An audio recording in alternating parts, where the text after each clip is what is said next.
Assalamualaikum warahmatullahi. Salam bahagia, salam pertemuan untuk teman-teman yang berkesempatan bersama dengan saya malam ini, saudara. Apa khabar anda semua? Doa saya anda sihat ya, Puan Kamaria Haji Nur. Itu juga saudara Oping Temu, saudara Adi Warna, Emi Sam, Idin Sugih, teman-teman Kafe Nelayan, ABK, saudara Zamari LC, terima kasih hadir sahabat malam saudara Zamari ya, bersama saya dengan saya, saudara Aftam, saudara Madam K, saudara Bakat Ahmad. Semoga dirahmati Allah. Tuan Haji Azhar Abdul Manaf, Waalaikumsalam. Saudara Azali Kasim, selamat malam. Saudara Ahmad Map, itu juga saudara Puan Asmah Burhan, Idin Sugih, Hajah Comel-Comel, saudara Alim, saudara Sofian Aziz, apa khabar Wan Yan? Moga sihat di Kelang ya. Puan Kamaria Haji Nur, Cik Nurlia, teman saya IR Insinyur Sofian Aziz yang berada di Kelang, terima kasih hadir menemani saya malam ini. Saudara, itu juga saudara Syahid Ibrahim, Puan Aminah Kak Minah, Muhammad Hafizan, Air Mata MKT dari Kelantan, Tanah Merah katanya. Begitu juga Abu Nems, Rubidin, apa khabar Bi, Rusinin Korengot daripada Sarawak, saudara Richard Bakri, Amy Danish, saudara Syali Ahmad, semoga semua sihat. Daripada Syali daripada Putrajaya, saudara Rubiah, Puan Rubiah binti Osman, Waalaikumsalam. Raja Kamal Raja Bazian, apa khabar aku, daripada Sungai Petani. Itu juga Muhammad Hashim dari Pontian, saudara Rosmini daripada Pontian juga, Johor, saudara Abu Nem, Yusai, saudara Abdul Rahman daripada Johor Baru, saudara Radin Razak, saudara Muhammad Yusuf Ishak, terima kasih. Saudara Zainuddin Ismail, banyak kawasan banjir katanya, benar. InsyaAllah sebentar lagi saya akan bagi penjelasan sedikit. Saudara Abu Nem dari Taiping, saudara Umi Kalsum, saudara Muhammad Nazri dari Alustar Kedah, apa khabar Cik?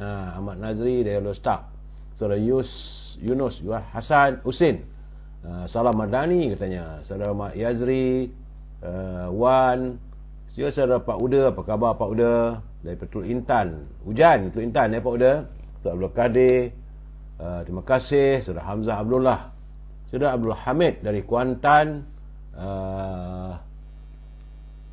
Puan Nurani Rahmat, itu juga saudara Muhammad Johari, saudara Muhammad Isa, saudara Nur Halimi, Sunur Ruhaimi, saudara Azmi Nordin dari Bagan Datuk, apa khabar Mi?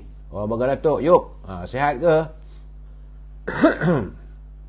Puan Syarifah Pipah, saudara Hamzah, dan teman-teman yang tak sempat saya santuni, saya mohon maaf.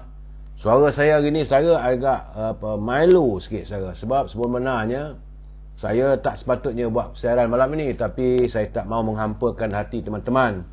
Usai saya berbicara petang tadi, tiba-tiba gigi sakit saudara, dan saya pun segera pergi berjumpa dengan dentist, doktor gigi, dan cabutlah 3 batang gigi saya belah dalam. Sakit Tuhan aja yang tahu.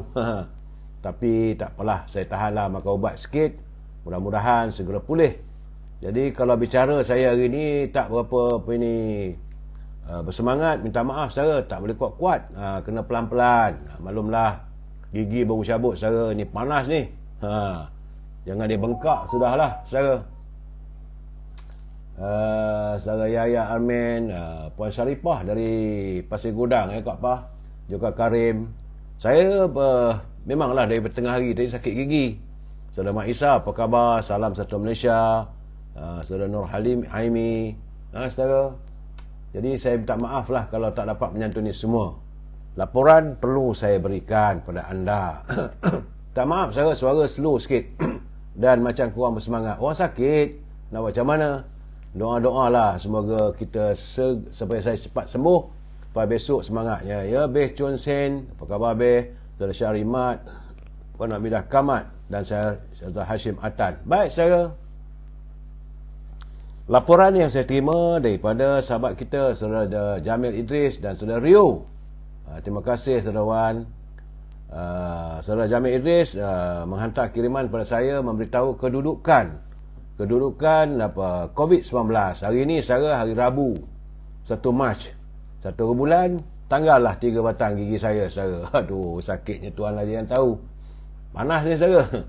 Dan ini merupakan hari yang ke-1078. Artinya sudah 1078 hari dah, saudara, bumi kita ini dijengah oleh virus corona. Dan dari laporan yang saya terima, Saudara Jamil menyatakan sejumlah 206 jangkitan ada semalam. Dia naik sikit. Kemarin 190, tapi semalam 206. Saudara, jumlah jangkitan sudah pun 5,42,791. Tapi bagaimanapun, jumlah yang sembuh 4,996,585. Yang tak seronoknya rupanya semalam ada perkabaran berita sedih, berlaku satu kematian, saudara. Dan saya ucapkan tahniah pada Dr. Zaliha Mustafa selaku Menteri Kesihatan yang berhempas pulas untuk mengekang agar COVID-19 ini tidak terus meningkat begitu banyak. Kalau sekadar 100-200 ni biasalah, saudara, tapi mudah-mudahan dapatlah segera kita putuskan jangkitan COVID-19 ini, saudara Kasum. Jangan lupa, saudara, like, share dan subscribe. Saya sakit pun saya live, saudara. Takkanlah anda tak boleh like, share dan subscribe untuk saya. Itu saja. Saya berusaha untuk tak menghampakan hati anda, saudara. Sebab itu orang rumah tanya, nak buat live juga ke? Saya kena jalan buat live. Susah macam mana pun, apa yang saya dapat petang tadi, perlu juga warga kita informasi-informasi keadaan terkini, saudara. Darah lagi. Baik, saudara, daripada laporan Saudara Jamil, peningkatan 206 jangkitan, terdapat 7 negeri meningkat, saudara. Saya seriau sebab sekarang bila musim hujan dan juga banjir di Johor, takut di Johor meningkat, saudara. Sebab hari ni pun saya nampak ada peningkatan yang ketara di Johor. 7 negeri meningkat, susut 7 negeri. Sementara Putrajaya kekal 4 jangkitan. Terengganu berapa jangkitannya? Terengganu 12 jangkitan, saudara. Musim-musim hujan begini, berhati-hati, saudara. Sebab bila hujan selalunya COVID-19 ni mudah merebak.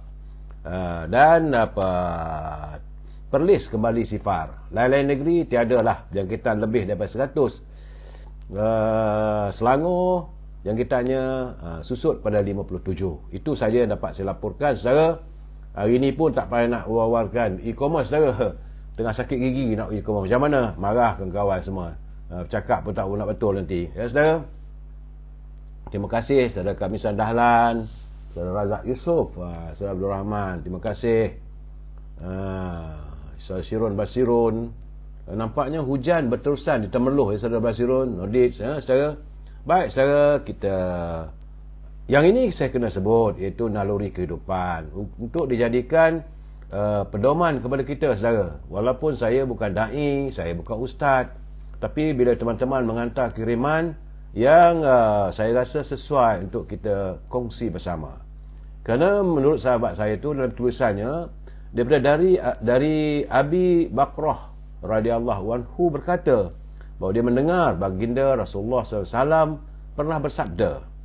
Katanya, jika bertembung dua orang Muslim dengan menghunuskan pedang masing-masing, maka yang membunuh dan yang dibunuh masuk neraka. Itu kata baginda Rasulullah. Jadi saudara, maka Abi Bakrah bertanya lagi pada, wahai Rasulullah, apakah ini hukum masuk neraka ni bagi yang membunuh? Namun bagaimana dengan yang terbunuh? Apakah dia yang tak berdosa, dia yang kena bunuh, maka dia masuk syurga? Baginda Rasulullah menjawab, sesungguhnya dia juga sebelumnya sangat ingin membunuh saudaranya. Ini riwayat Al-Bukhari, Al-Muslim. Jadi artinya, saudara, bila mereka saling sudah menghunuskan pedang untuk saling berbunuh-bunuhan, siapa saja yang terbunuh dan membunuh, dua-dua masuk neraka. Itu kata baginda Rasulullah. Kerana ini akibat saling berbunuhan antara satu sama lain dalam kalangan umat Islam. Kedua-dua mereka dihukum dalam keadaan begitu, kerana kedua-duanya pasti akan masuk neraka. Kerana tidak selayaknya, kata baginda Rasulullah, tidak selayaknya sebagai Muslim mereka saling menghunus senjata dan berbunuhan antara satu sama lain.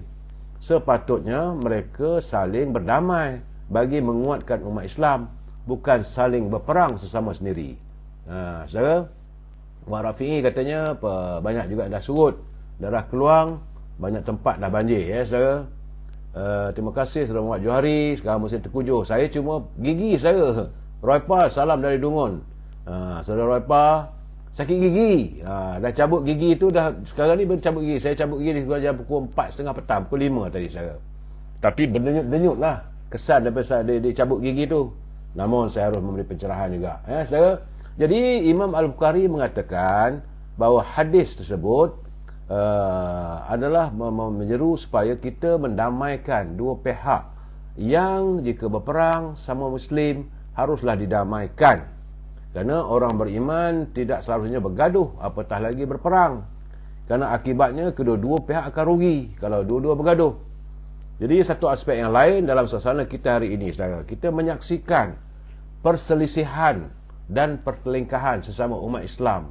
Ini yang tidak sesuai, yang tidak dianjurkan oleh Islam. Kerana kita sepatutnya berbaik-baik sangka sama kita. Jadi usahlah kita mencari siapa yang benar, siapa yang salah. Sepatutnya bila ada masalah, duduk semeja dah berunding. Itu keadaannya, saudara. Aduhai.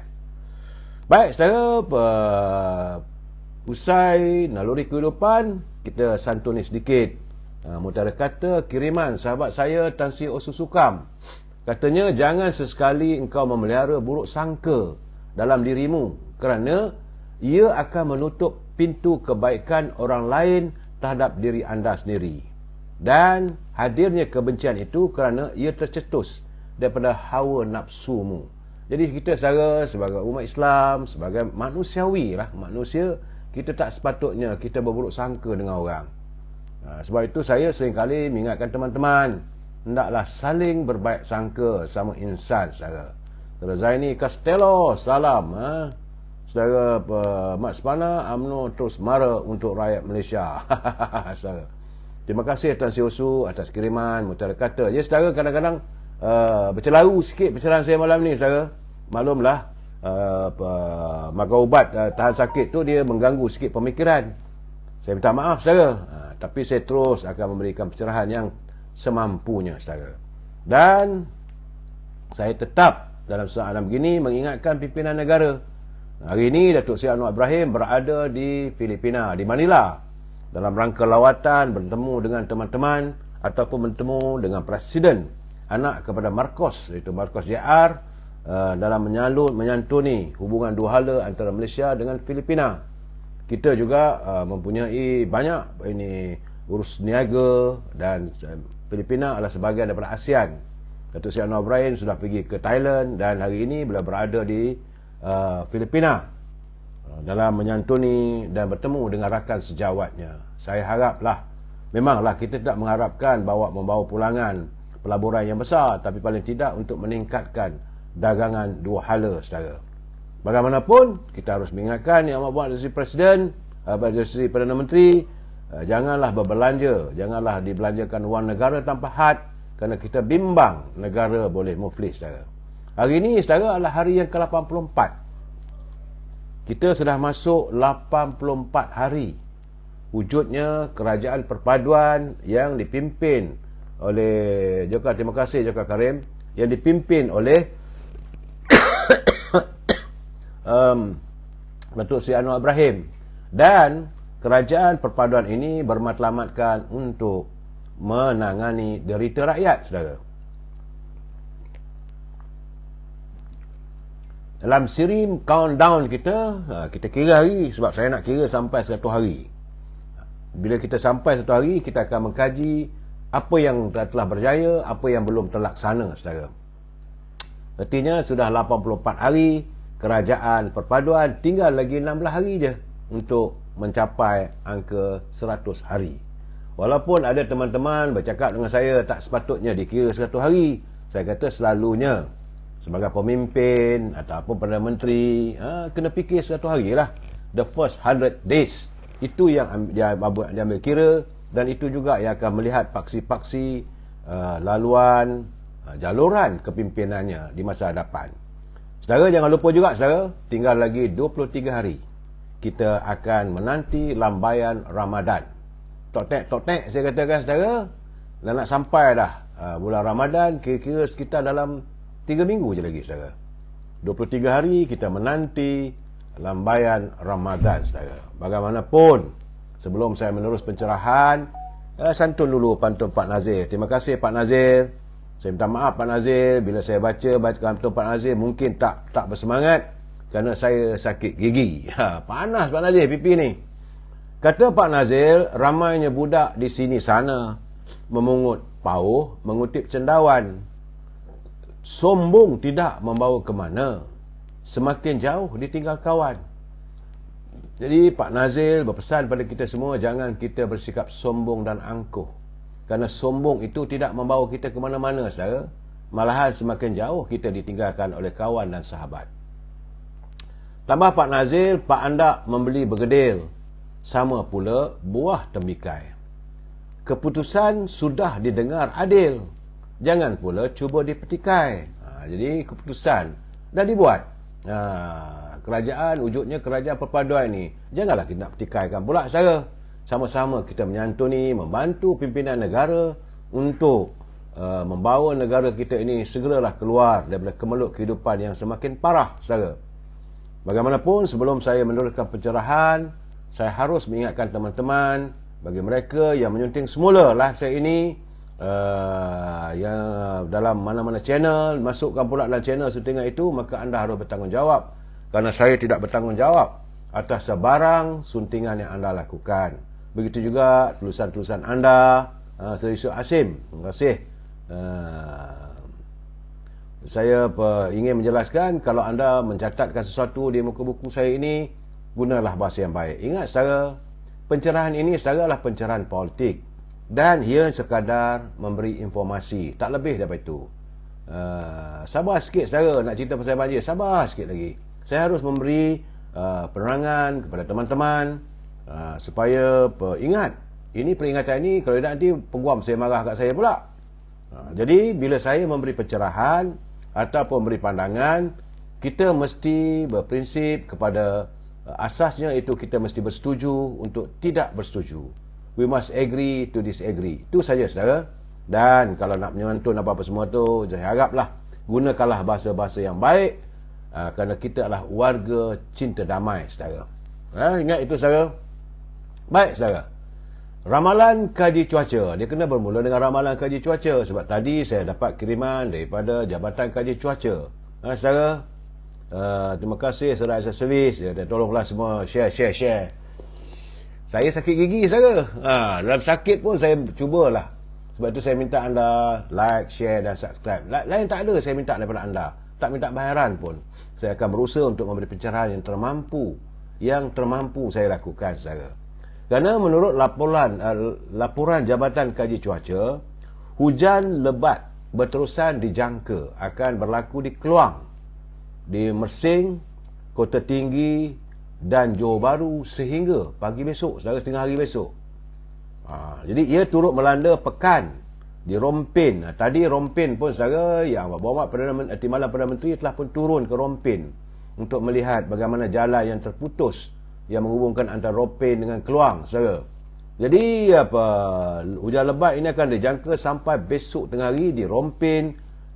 Sementara itu di Perak pula, kawasan yang hujan ialah di Manjung, di Kinta, Perak Tengah, Kampar, Bagan Datuk, Hilir Perak dan Batang Padang. Ini hujan berterusan saudara. Sementara itu di Sarawak, iaitu di Kuching, di Serian, Samarahan, Seri Aman, Betong, Sariki, Sibu, Mukah dan Bintulu. Kuala Lumpur juga hujan besok, Putrajaya juga hujan, Selangor juga hujan, Negeri Sembilan hujan, Melaka, Terengganu dan Johor. Jadi inilah kawasan-kawasan negeri-negeri yang bakal dilanda hujan. Saudara harus berhati-hati saudara. Sehingga jam pukul 4 petang tadi saudara, itu sebelum saya cabut gigi, lepas tu saya tak sempat nak baca lagi dah, mata pun dah kabur sedikit. Sehingga setakat jam 4 petang tadi saudara, mangsa banjir di pusat pemindahan sementara terus meningkat. Sama ada di Johor, di Sabah dan Sarawak, melonjak kepada angka 7,424 orang saudara. daripada 2,216 keluarga, berbanding 5,377 mangsa tengah hari tadi. Jadi petang dia naik sampai 7,424, tinggi saudara. Jadi menurut portal info bencana pula, sebanyak 77 PPS, iaitu pusat pemindahan sementara, dibuka bagi menempatkan mangsa. Setakat ini saudara, Johor mempunyai mangsa yang tertinggi sejumlah 6,656 orang daripada 1,976 keluarga saudara. Dan sebanyak 69 pusat pemindahan sementara telah dibuka di Johor yang menempatkan mangsa yang terkesan dengan bencana, dan 7 PPS sudah pun mencapai kapasiti melebihi 80%. Tinggi, artinya sekejap saja terus meningkat saudara. Iaitu di Sekolah Kebangsaan Kampung Tenang, Dewan Serbaguna Kampung Paya Merah, Dewan Kampung Sungai Gatom di Labis saudara, Balai Raya Orang Kampung Asli di Segamat Kecil, Sekolah Kebangsaan Bukit Lintang, Dewan Raya Kampung Makam, Sekolah Kebangsaan Seri Bekuk, dan Sekolah Kebangsaan Taman Bukit Mutiara. Jadi Segamat agak teruk. Jadi saya petang tadi pun saya dah mengingatkan anda semua bahawa jangan sampailah kita berdoa agar apa yang pernah dialami oleh warga Segamat 4 atau 5 tahun dulu, bukan 4, 5, 6 tahun dulu saudara, bagaimana Segamat mengalami bencana banjir yang begitu besar. Berdarah. Sementara itu saudara, di Sarawak 6 PPS dibuka bagi menempatkan 283 mangsa daripada 67 keluarga. Di PPS Surau Nur Hidayah, Kampung Batu, Kitang Jaya, kapasitinya sudah melebihi 40%, manakala 5 PPS lain masih belum mencapai 40%, tak tinggi lagi lah saudara. Dan Sabah pula mencatatkan 485 mangsa saudara, daripada 173 keluarga. Jadi kedua-dua PPS iaitu Dewan Komuniti Kota Marudu dan Dewan Mini Kampung Simpang Antilibun, kini sudah mencapai 40% kapasiti. Itulah laporan yang saya dapat berikan saudara. Setakat yang saya terima, kawasan teruk sekali adalah di Segamat, begitu juga di Rompin, Menghala ke Keluang, di Johor Bahru iaitu di kawasan Bukit Tinggi, di kawasan bukan Bukit Tinggi, ya Allah, itu kawasan-kawasan yang nakik air, Keluang, di Muar juga saudara. Jadi saya haraplah teman-teman, kalau selalu saya katakan, bila keadaan begini, kalau kita menghampiri kawasan PBS, tak perlu kita keluar duit bagi pada semua mangsa saudara, beli makanan, ataupun kita belilah selimut, sebab musim-musim hujan begini maka sejuk, beli selimut untuk mereka, ataupun makanan yang telah dimasak. Jangan kita hantar beras, benda nak masak macam mana? Mai beri, hantarlah makanan yang dah bermasak saudara. Dan kalau ada pakaian-pakaian, tentulah mereka juga, saya lihat macam di Kampung Caah tadi saudara, begitu tinggilah airnya sampai ke bumbung, artinya habislah pakaian mereka dan tentu kelengkapan rumah. Lepas nanti besok nak membersihkan kawasan pula dengan selut-selut saudara. Terima kasih saudara Amran Abi dari Perlis. Baik saudara, dalam keadaan begini kita haraplah agar kerajaan perpaduan ini dapat segera menangani mangsa banjir yang terkesan. Dan itulah saya katakan, kerajaan hari ini mau menangani derita rakyat saya. Cuma saya mendapat kiriman daripada teman-teman dari Melaka. Di Melaka kabarnya bahawa bantuan untuk warga miskin yang selalunya diperuntukkan, bantuan kemiskinan dari Majlis Agama Islam Melaka, kabarnya masih lagi pada kadar RM200. Saya kata ini kalau RM200 tak memadai. Kalau sebulan bagi RM200 macam geladangan lah. Saya haraplah agar Datuk Sulaiman selaku ketua, menteri dan juga sebagai pengerusi Majlis Agama Islam Melaka dapat mempertimbangkan, kalau boleh tingkatkanlah. Apa salahnya bagi sekitar RM500 wang daripada Majlis Agama Islam ni, tentulah daripada Baitumal. Kerana warga yang miskin ini bukan untuk semua orang saudara. Warga yang terkesan oleh situasi ekonomi negara hari ini. Jadi saya haraplah Bak kata orang Melayu Melaka, jangan kau dokut sangat kau jang. Wang dalam tabung banyak. Jadi bagilah pada orang miskin, warga-warga miskin saudara yang ada di Melaka yang layak diberi bantuan, sama ada daripada Batu Mal ke. Tetapi bagi saya pengendaliannya adalah Majlis Agama Islam Melaka. Janganlah sekadar RM200. Apa salahnya sekarang ni kalau setakat RM500 pun tak ke mana pun. Jadi ramai lagi warga-warga di Melaka yang terdiri dari kalangan asnaf-asnaf yang miskin. Tambah-tambah lagi kita sudah pun menghampiri musim bulan Ramadan. Persiapan untuk makanan dan sebagainya. Kalau bagi RM200, celah gigi je. Dia Datuk Sulaiman fikirkan benda begini. Datuk pun dah menang dah jawatan timbalan ketua bahagian Tanah Merah ni bini Masjid Tanah. Serauh pun tegur-tegur lah juga Datuk Sulaiman. Anda selaku ketua bahagian Masjid Tanah. Ramai orang Melaka yang terkesan, bukanlah ramai mana pun. Melaka negeri kecil. Saya yakin tak ramai mana pun. Jadi kalau bantuan yang perlu ditingkatkan, naikkanlah daripada RM200 tu kepada RM500. Apa salahnya? Sementara kita masih hidup ini, saudara, buatlah amal ibadat, saudara. Sebab saya melihat bagaimana Yang Amat Berhormat Timbalan Perdana Menteri Datuk Seri Zahid Hamidi, dia menekankan bahawa matlamat kerajaan untuk menangani kemiskinan ataupun penderitaan rakyat.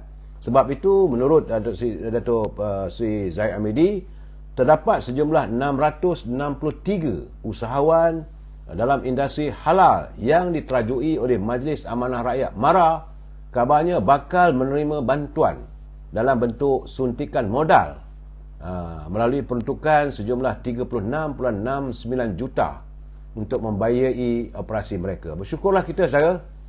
Memanglah tak dapatlah besok, tunggulah selepas perbahasan ni. Tetapi kerajaan telah pun memperuntukkan sekitar 36.69 juta wang untuk membantu sejumlah 663 usahawan dalam industri halal yang diterajui oleh Majlis Amanah Rakyat, itu MARA. Sebab itu saya katakan, mana kata tak ada bantu rakyat? Ada bantuannya. Tahun ini juga, kata Datuk Seri Zahid, MARA menumpukan program persenjilan keusahawan bagi membantu usahawan meningkatkan standard produktiviti serta transformasi syarikat ke arah menjadikan mereka untuk jadi pengeksport dan pengeluar produk-produk untuk keluar negara. Itu kenyataan daripada Datuk Seri Zahid Hamidi. Dan untuk rekod, katanya seramai 12,500 usahawan telah pun menerima manfaat atau faedah kemudahan keusahawan melalui latihan, geran peningkatan, pembiayaan perniagaan dan penyewaan premis melalui program pembangunan industri halal yang dibangunkan oleh MARA. Jadi kumpulan usahawan bimbingan MARA ini juga telah berjaya menjana jualan tahunan sebanyak lebih RM2 bilion, mewujudkan 15,000 peluang pekerjaan. Cuma saya nak menekankan di sini, Yang Berhormat Datuk Seri fikir-fikir juga di sektor pertanian. Kabarnya TVET ni menurut laporan kajian antarabangsa mengatakan mereka, rakyat Malaysia cuma 5% saja yang menyertai program TVET. Perlu dicari, diusahakan bagaimana untuk menggalakkan anak-anak muda ini menyertai TVET. Dan perlu juga TVET ini, pensijilan TVET ataupun produk-produk yang dikendalikan oleh TVET itu bukan hanya pada sektor perkilangan. Kalau boleh masuklah juga dalam sektor pertanian, sebab kita mahu menangani industri makanan. Ini kita akan menghadapi dengan suasana food security ataupun untuk bekalan makanan yang mencukupi dalam negara kita. Ini perlu, sebab saya melihat juga bagaimana sektor TVET khususnya, mereka lebih banyak mengundang tertumpu kepada tokoh-tokoh besar.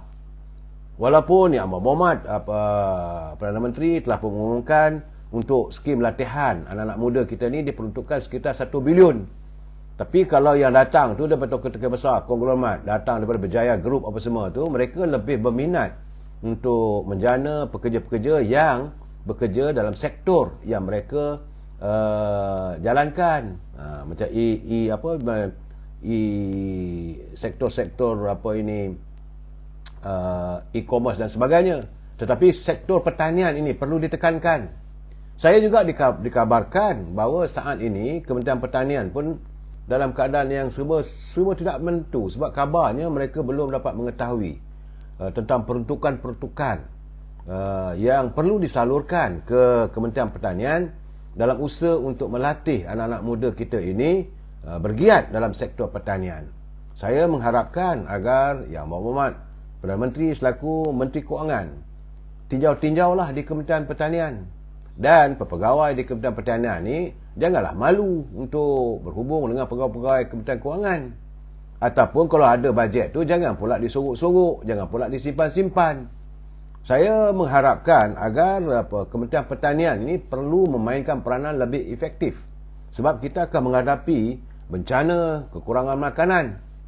Jadi Abang Mat Sabu kena tengok ni pegawai anda. Jangan bila ada orang pergi jumpa, pergi mesyuarat, tanya tentang bajet ada tak ada, tanya dekat Kementerian Kewangan. Kementerian Kewangan kata tunggu laporan daripada Kementerian Pertanian. Kementerian Pertanian pula dah hantar. Sampai bila benda ni berbolak-baliknya? Harus dicari usaha supaya diselesaikan masalah peruntukan untuk membangunkan anak-anak muda kita, terutamanya di kawasan warga desa, supaya digalakkan mereka terlibat dalam industri pertanian. Abang Mat, usahakanlah sendiri. Cuma hari ni saya melihat ramai pihak-pihak di peringkat antarabangsa dan pelabur-pelabur tiba-tiba saja seolah tekan handbrake. Kalau bawa kereta ni terpaksa tekan brake, saudara, kerana apabila Tan Sri Hadi Awang mengeluarkan kenyataan di Parlimen, dia kata bahawa kerajaan pimpinan Datuk Anwar Ibrahim ini akan jatuh dalam tempoh 4-5 bulan. Saya kata ini kenyataan gila ni. Bila sebagai parti pembangkang, mewakili warga PAS mengumumkan kenyataan begitu, tentulah ia mengundang keresahan di kalangan pelabur. Kesannya bukan baik untuk negara. Adik-adik nak berpolitik lah, tetapi jangan sampai negara kita ini terjerat dalam suasana tidak menentu. Warga pelabur nak tengok kestabilan politik. Saudara, saya ada kajian yang saya baca dalam buku yang ditulis oleh saudara Musli Oli. Saya ingat lagi ada buku tulis Musli Oli, dia menyebut ada 3 negara buat sebagai perbandingan. Negara satu, negara Kenya. Yang kedua, negara Singapura. Dan ketiga, negara Malaysia. Negara Kenya, sebuah negara yang mempunyai simpanan dan pengeluaran minyak yang begitu besar. Penghasilan buminya cukup hebat. Tetapi rakyatnya berada di dalam kemiskinan yang cukup teruk. Kenapa ia terjadi begitu? Kerana di Kenya, percaturan politik berterusan. Adanya perbalahan kaum, saling berantakan, saling berbunuh-bunuhan. Jadi pelabur takkan nak pergi, walaupun negara itu makmur dengan hasil minyaknya. Akhirnya Kenya masih lagi berada dalam sebagai sebuah negara yang miskin. Banyak darah, saudara. Aduhai. Kemudian berbeza dengan Singapura. Tidak ada hasil minyak, tidak ada hasil bumi. Cuma yang ada sebagai pusat, kalau orang nak menyimpan duit ada bank lah. Negaranya kecil, tetapi dia boleh mewujudkan ekonomi yang kukuh di negara Singapura. Kerana negara tersebut stabil politiknya. Tak ada masalah. Kalau ada pembangkang, tak ramai mana pun. Dan dilihat ahli-ahli politiknya bersatu hati untuk menyantuni negara Singapura. Maka mereka akan dapat berbeza dengan Malaysia. Kita ni, saudara, negara kita ni hasil banyak. Hasil bumi ada, hasil pertanian ada, dan rakyat kita harmonis. Tetapi dikecohkan oleh orang-orang politik. Akhirnya pelabur lari. Sebab itu saya melihat kenyataan Hadi Awang ni satu kenyataan yang tidak sepatutnya. Kalau nak memperingatkan pada pimpinan Datuk Anwar Ibrahim ataupun nak bermain politik, boleh. Saudara kena ingat. Saudara harus cari, bukanlah mengatakan dalam tempoh 3-4 bulan lagi katanya bahawa kerajaan perpaduan pimpinan Datuk Anwar Ibrahim akan jatuh. Ini memberi kesan yang begitu buruk pada negara saya. Dan keadaan ini menurut banyak pengkaji-pengkaji dan penganalisa politik mengatakan bahawa ia meningkatkan polarisasi politik dan bertentangan dengan seruan Duli Yang Maha Mulia Pertuan Agong agar semua pihak bekerjasama untuk membina negara ini lebih kukuh. Tapi nampak gayanya, saudara, bila kenyataan dikeluarkan jadi sebegitu, apa dia nak bayangkan? Apakah dia nak menggambarkan pada dunia negara kita ni masih lagi dalam kemelut politik? Sedangkan realitinya tak ada, tak usah lawak macam mana pun. Tuan Haji Hadi, kita tahu. Saya tahu bahawa ada usaha cuba dilakukan musim pemilihan Parti UMNO ni, saudara. Mungkin adalah ditaja orang-orang tertentu untuk merebut jawatan. Kerana kononnya, kalaulah mereka boleh menjatuhkan Presiden UMNO, maka mereka akan menarik sokongan pada Presiden Anwar Ibrahim. Jadi akan ada beli-membeli. Tapi saya nak berpesan pada Haji Hadi lah, jangan fikir benda begitu. Warga UMNO tidak semudah itu. Hanya orang-orang tertentu saja yang boleh dibeli. Yang lain kekal, mantap. Kita meletakkan keutamaan pada negara. Kerana dalam ucapan belanjanya semalam, dia meramalkan bahawa kerajaan perpaduan pimpinan Perdana Menteri Sri Anwar Ibrahim akan tumbang tidak lama lagi. Kenapa buat kenyataan begitu? Memanglah selepas pilihan raya dulu kita tahu bahawa ramai ahli-ahli parlimen daripada PAS yang memenangi kawasannya. Tak ada masalah. Rakyat terima dan kita akan menghadapi pilihan raya. Kalaulah ini mau dianggap sebagai kempen awal untuk memenangi hati warga, terutama warga pengundi bangsa Melayu, saya rasa ini satu culaan yang salah. Tuan Guru, saya nasib baik hari ni, gigi saya tak bersihat. Sakit gigi baru cabut, saudara. Kalau tidak nanti lonyai sekerja kan. Sebab saya melihat juga menurut Profesor Pengajian Asia Dr. James Chin dari Universiti Tasmania, dia menyifatkan kenyataan Haji Hadi sebagai usaha pimpinan PAS untuk memulakan kempen pilihan raya, tetapi tidak sesuai. Diutarakan dalam keadaan kita nak membina, nak membangunkan ekonomi kita. Kita nak menarik pelabur. Pelabur akan takut kalau tengok bahawa keberjatan politik negara kita masih lagi tidak lagi stabil. Tak boleh begitu. Saudara, itulah keadaannya. Saya haraplah rakyat faham cara mereka berpolitik. Mereka tak fikir pun soal apa nak jadi pada negara. Yang mereka fikirkan soal politik mereka. Yang mereka fikirkan soal periuk nasib mereka saja, saudara. Saudara, sebab itu saya melihat bagaimana pembentangan bajet dah telah pun dibentangkan. Sebagaimana saya katakan, sekarang ini dalam peringkat perbahasan. Kalau ada yang tak betul, ada yang tak puas hati, sila hubungi wakil rakyat anda supaya dapat disuarakan segala kendak-kendak anda melalui perbahasan bajet. Ini sosek-sosek di belakang. Sedangkan, saudara, saya melihat bahawa sesuatu yang agak membimbangkan kita, bagaimana keadaan pegawai kerajaan kadang-kadang memberi gambaran pada Perdana Menteri pun dalam keadaan yang tak berapa nak tepat, saudara. Saudara,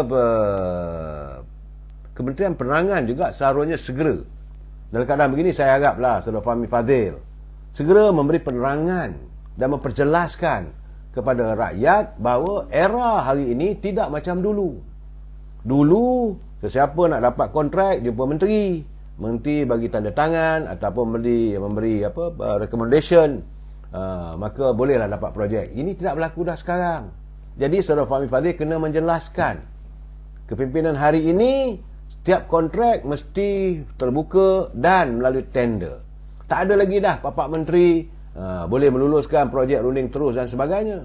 Sebab apa saya kata begitu, saudara? Sebab semalam saya dah bagi tahu adanya warga dalam PKR sendiri, Parti Keadilan sendiri, yang menuntut bahawa kenapa mereka tak dapat projek, sebab mereka perut dah lapar.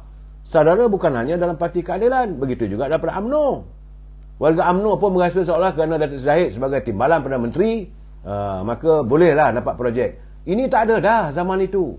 Sekarang ini apa yang dicipta. Jadi Saudara Fahmi Fadzil kena jelaskan pada rakyat bahawa apa yang ada sekarang ini, kerajaan hari ini menangani setiap permasalahan secara bersasar dan berterus terang. Tidak lagi macam dulu jumpa menteri sign ataupun sebab itu orang UMNO dulu berebut-rebut nak jadi ketua bahagian. Bila dah jadi ketua bahagian UMNO, senang ada akses untuk jumpa menteri. Jadi bila jumpa menteri, ulu kertas ataupun permohonan, menteri pun sign, dapat kontrak. Kalau dapat kontrak mereka buat tak apa juga, jual pula pada di Alibaba kan. Inilah budayanya. Saya harap benda ni tak ada dah. Dan era kepimpinan Sri Anwar Ibrahim, dia dah menjelaskan tak ada benda begitu. Tapi saya dikabarkan Ada juga peringkat pimpinan Lakar Umbi dari Parti Keadilan sudah mula berbicara sebagaimana yang dilontarkan oleh Saudara Fahmi Fadzil semalam. Saudara, Saudara Osna Osama, salam sejuk kerana musibah banjir, saudara. Dan dalam keadaan sekarang ni, saya juga melihat ini berhati-hati sebab semua orang dah bercakap seorang kumpulan wan semalam bekerja. Saya melihat bagaimana kadang-kadang yang amat bawa Perdana Menteri juga kaki tangan di KWSP tidak memberi gambaran yang benar. Cuma yang benar hari ini satu ajalah, sebab KWSP dah pun mengeluarkan amaran tentang adanya sindiket pemberi pinjaman menggunakan caruman sebagai cagaran. Ini saudara harus berhati-hati. Mereka tahu anda punya simpanan dalam KWSP, maka menawarkan pinjaman dan menjadikan simpanan anda dalam KWSP itu sebagai cagaran.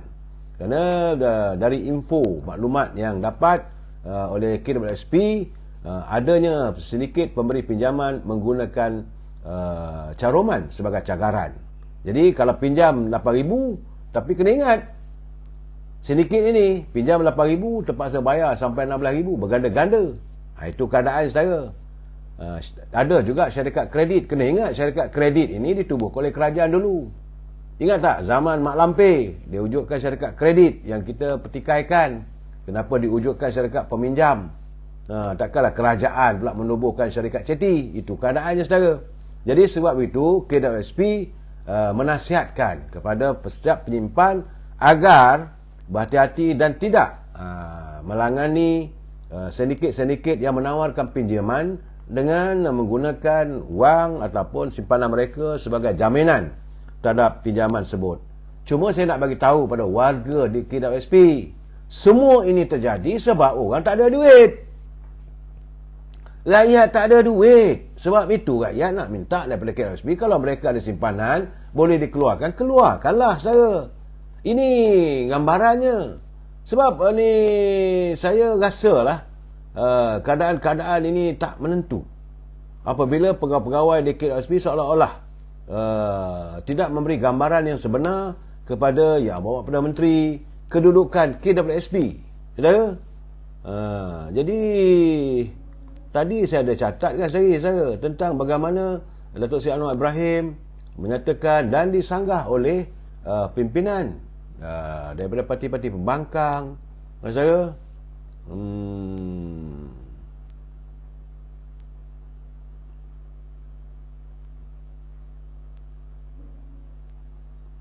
jadi sebab itu saya merasakan sepatutnya agar mereka yang berada di KWSP bercakap benar dengan Perdana Menteri. Semalam pun dah bercakap juga benda tu. Janganlah hanya sekadar nak menutup. Memang kita tahu pelaburan KWSP banyak di dalam dan luar negeri, tapi perlu diusahakanlah kecairannya. Rakyat terpaksa minjam kerana dah tak ada ruang.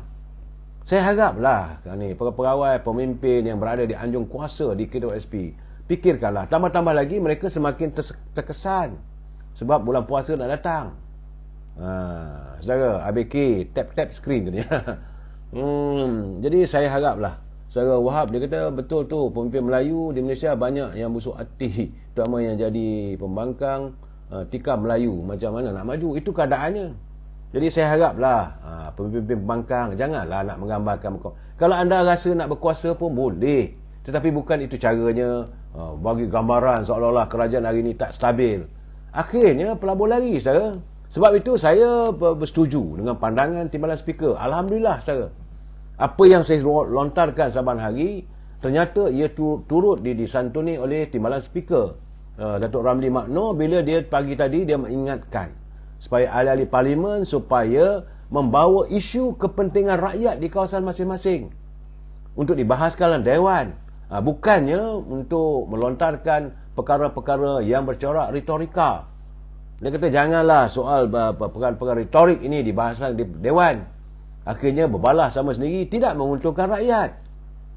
Dan ini katanya tidak melambangkan aspirasi seorang wakil rakyat. Itu yang benar saudara. Kita menghantar mereka ke parlimen untuk memperjuangkan soal kita. Rakyat hantar tiap-tiap wakil rakyat itu. pergi mengundi, sanggup beratur. Saudara, bukannya senang. Beratur panjang, kalau panas-panas, kalau hujan-hujan lah. Dan akhirnya masuk ke Dewan Pangkah. Calon yang mereka setuju untuk dilantik sebagai wakil rakyat. Tapi bila mereka menjadi ahli parlimen, aspirasi rakyat tidak diperjuangkan. Sebab itu kata Datuk Ramli, saya ingin menasihati agar masa diberikan untuk berbahas, wajar ditumpukan kalau anda mewakili kawasan masing-masing, perlu membawa persoalan tentang masalah di kawasan anda. Jadi ini keadaannya. Saudara, saya rehat. Cuma yang agak menghairankan saya, isunya tiba-tiba, hairan juga saudara, darah banyak darah saya. Apalah. Saya tengok, saya lihat saudara, tiba-tiba bagaimana soal immunity. Immunity seorang ahli parlimen. Dia seorang ahli parlimen, dia bebas bercakap di parlimen. Dan siapa pun tak boleh ambil tindakan. Tapi tiba-tiba saya lihat ada sebuah syarikat. Ini syarikat yang mengimport telur dari India. Kabarnya dia syarikat itu adalah sebuah syarikat saja yang dilantik oleh Abang Mat kita ni untuk mengimport telur dari India. Jadi bila Datuk Seri Wee Ka Siong membawa persoalan import telur dari India ini ke parlimen, tiba-tiba dia menerima surat tindakan undang-undang oleh syarikat yang katanya lah yang mengimport telur tersebut. Jadi surat saman itu diterima daripada peguam sebuah syarikat pengimport telur dari India. Jadi menurut Wee Ka Siong, dia kata dia tak menyebut pun nama syarikat yang mengimport telur. Takkanlah dia nak agak pelik lah saya melihat kali ini. Tiba-tiba saja wakil rakyat boleh disaman kalau dia bercakap di parlimen. Selalunya kalau betul-betul nak minta dia cabar dia bercakap di luar parlimen. Apa yang sebab itu kalau saudara dengar waktu di parlimen, selalunya ahli parlimen, menteri kata cakap okey saya cabar Yang Berhormat untuk berucap di luar parlimen. Sebab bila luar parlimen barulah boleh tindakan mahkamah diambil. Kalau tak betul. Tapi tiba-tiba ini sekarang ni tiba-tiba saja yang dalam parlimen pun nak disaman. Apa hal ni? Saya harap Abang Mat Sabu ni kena bagi tahu pengimport telur tu. Jangan pula begitu, rakyat boleh jadi marah ni. Orang yang tak dapat ada permit untuk import telur tu tentulah terasa tersinggung. Tiba-tiba dah dapat permit import telur, kalau nak marah buat apa nak marah?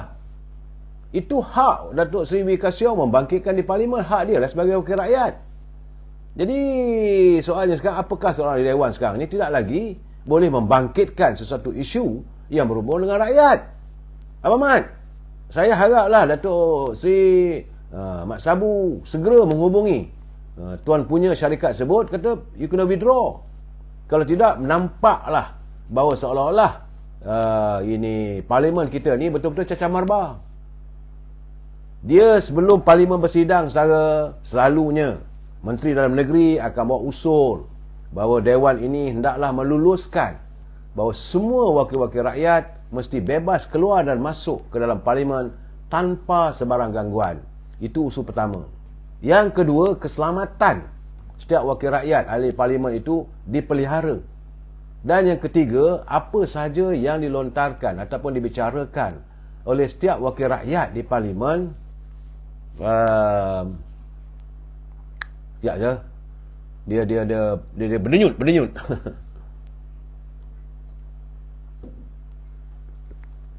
Setiap ahli parlimen dia bebas mengutarakan apa pandangan pun. Tak ada masalah saudara. Tak boleh ambil tindakan. Dia ada immunity-nya. Tiba-tiba saya tengok benda itu, memanglah semalam pun saya dah gelak, saya dah ketawa saya benda itu. Cuma saya harap Datuk Seri Mat Sabu, sebab beliau yang meluluskan tentang apa syarikat sebut, diberi AP, kena hubungilah tokehnya. Jangan buat perkara begini, dia kata hang buat susah aku ni. Sebab seorang ahli parlimen dia bebas nak cakap apa pun dalam dewan. Kalau tak puas hati suruh dia buat cakap di luar, saman di luar dewan saya. Bagaimana saya? Alhamdulillah saya terang saya katakan hari ini, alhamdulillah. Saya lihat kalangan wakil rakyat terutama daripada Sabah dan Sarawak.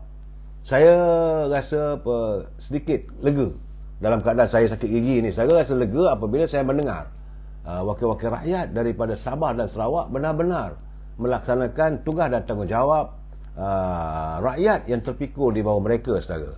Kerana banyak isu-isu yang dilontarkan oleh ahli parlimen dari Sabah dan Sarawak sepanjang perbicaraan tentang bajet 2023 ini, nampak-nampaknya mereka menuntut agar pertama sekali isu jalan raya serta kemudahan prasarana bekalan api, air yang wajar ditingkatkan. Begitu juga tentang kemudahan klinik desa, sekolah. Dan ini kepentingan rakyat, saudara, yang diutarakan ahli parlimen Baram. Walaupun dia muda, saudara, Datuk Aini Ngau. Dia merupakan ahli politik Malaysia dan ahli Dewan Rakyat untuk Baram sejak tahun 2013. Dan kali ini dia benar-benar menepati perjuangan rakyat kawasannya. Kerana dia menuntut untuk mendapatkan bekalan air, api dan paling penting katanya adalah jalan sebagai penghubung warga desa dengan bandar yang berhampiran. Baru kita dapat tahu, sedih, saudara, bila kita mendengar bagaimana warga Baram yang dikatakan terlalu jauh ketinggalan dari arus pembangunan meskipun telah merdeka sekian lama, saudara. Bila Datuk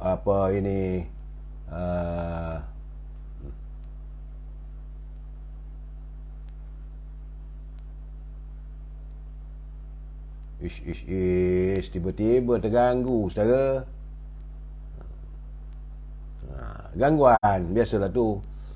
Yang pemiliknya mana bengkak dah, dah mula bengkak dah lagi. Tak pasal.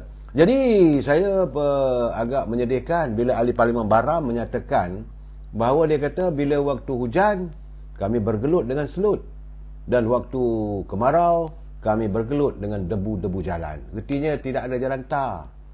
Itu yang disuarakan. Nah, saya haraplah agar menteri-menteri yang bertanggungjawab segera, bukan hanya di Baram, saja di Sabah, terutama di Sabah dan Sarawak. Saya melihat keadaan begitu, agak tersentuhlah kita, saudara. Kerana katanya jalan-jalan yang tersedia hanyalah disediakan untuk diperbaiki oleh pemilik konsesi balak.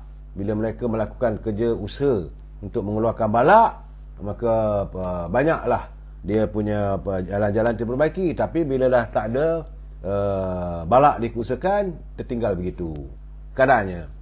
Cuma yang saya tengok awak daripada wakil daripada Semenanjung lah, macam daripada Datuk Ikmal Hisham, saya banyak isu rakyat di Tanah Merah yang perlu diperjuangkan. Tapi ialah beliau sebagai mantan Timbalan Menteri Pertahanan, apa yang diutarakannya lain tak ada, saudara.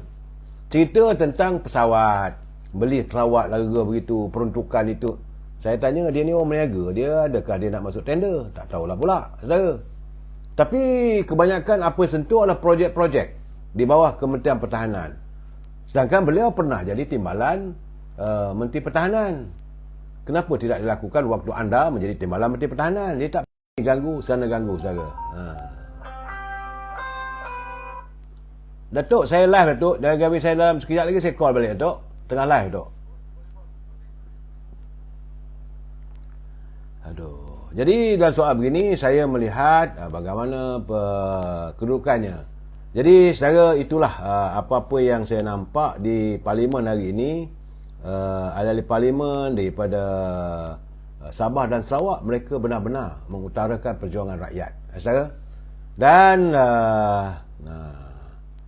kita mengharapkanlah bahawa isu saman menyaman antara Datuk Zahid dengan Tan Sri Muhyiddin dan juga Azmin Ali, ini pun perlu juga dihayati, saudara.